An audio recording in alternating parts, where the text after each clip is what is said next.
When my mother won $1 million from a lottery ticket, she prepared an envelope for each of her 3 children. After we opened them, my younger brother and younger sister each found a bank card inside. But from my envelope, 2 $1 coins clinked onto the floor. Seeing me freeze, a trace of unease flickered across Mother's face. Cashin, she said hesitantly, Logan and Sienna suffered a lot growing up because your father passed away so early. So I gave each of them $500,000 as compensation. You're the eldest son, like a father to them. Don't fight with them over this, okay? I glanced down at the faded down jacket I had worn for years, the fabric so worn that it had lost its color. Then, my eyes drifted to my younger brother's limited edition sneakers and to the designer bag slung over my sister's shoulder. Mother seemed to have forgotten that when father died, I had only been 8. I smiled faintly. All right, I won't fight them for it. Hearing this, Mother let out a long breath of relief. The next second, my voice turned cold.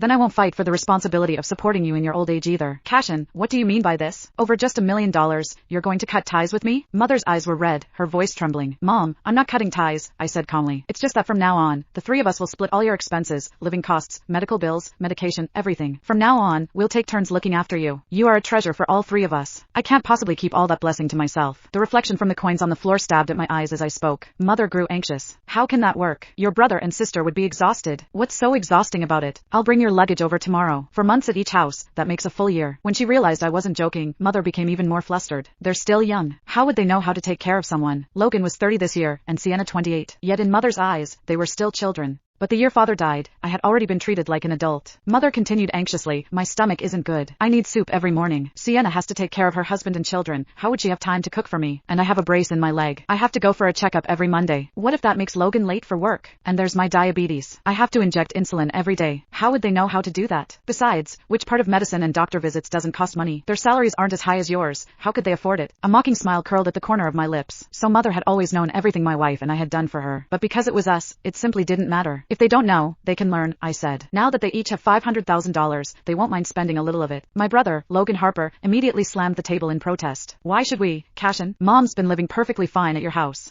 What right do you have to make the 2 of us support her? I looked at him coldly. Because you're her children too. Logan's face flushed red, but he still refused to back down. That's different. You're the eldest. You're supposed to shoulder more responsibility. Cashin, you're just jealous. Jealous that Mom gave the prize money to us. It's Mom's money. She can give it to whoever she wants. You have no say in it. I let out a cold laugh. Where do you think the money for Mom's lottery tickets came from? Mother had no pension. Ever since I started working, I'd given her $2,500 a month for living expenses. She used that money to buy lottery tickets almost every day. Whatever was left, she would occasionally pass on to the 2 of them. Everyone knew it, even if no one said it aloud. So what? Logan stammered. Once you give it to Mom, it's hers. She can spend it however she likes. The 2 coins on the floor seemed even more glaring now, as if they were mocking everything I had once given. What I cared about was never the money. It was this naked favoritism, and the humiliation that came with it.